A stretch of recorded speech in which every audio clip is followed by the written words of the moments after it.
Ova pjesma je objavljena u mojoj drugoj zbirci pjesama Bijele noći, koja je izašla 2004. I mogu reći da je to do sada, sudeći prema reakcijama čitalaca i ljudi koji su se sa mnom susretali kasnije, bila možda jedna od mojih najpopularnijih pjesama do sad.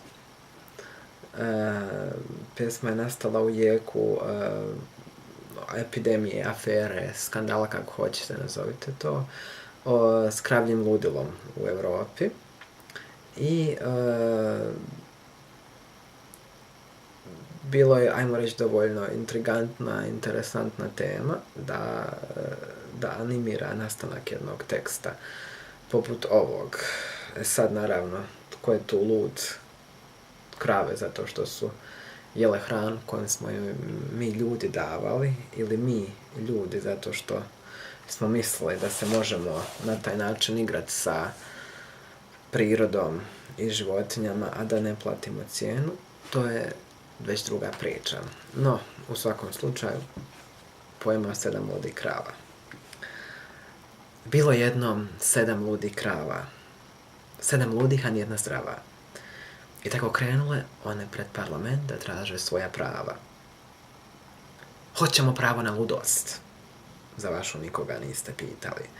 Hoćemo pravo na živost, kad ste vi na svoj već odavno zaboravili. Hoćemo prava ova i ona, vi ste gori nego Sotona.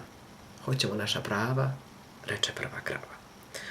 Na ovo nastade dernjava prava, pjesno zamuktaše druga, treća i četvrta krava. U ulicu uvukla se strava, jer 7 ludih krava traži svoja prava. I nije ih briga što im kažu da su lude, to su jednako kategorije ljudske. Tužni ste vi stvorovi ljudi, vi igrate se Boga, vi ne bojite se nikoga, a sad vas je strah. 7 ludih krava pretvorit će vas u prah.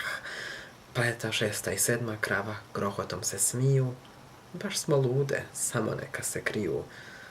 7 ludih krava pred parlamentom stoji, predsjednik vlade njih se jako boji. Kroz prozom krišom gleda i sitniš svoj broji iza dobro zaključanih vrata. Jedna krava viče, bit će ovdje rata, predsjedniče, iza dobro zaključanih vrata. Ali predsjednik vlade svoje metode ima. Odjeknuše ulice brojnim pucnjevima, 1., 2. i 3. krava pade na zemlju kao zaklana. Na ulici ispred parlamenta leže tjelesa zatrovana i sve je gotovo i sve je žalosno.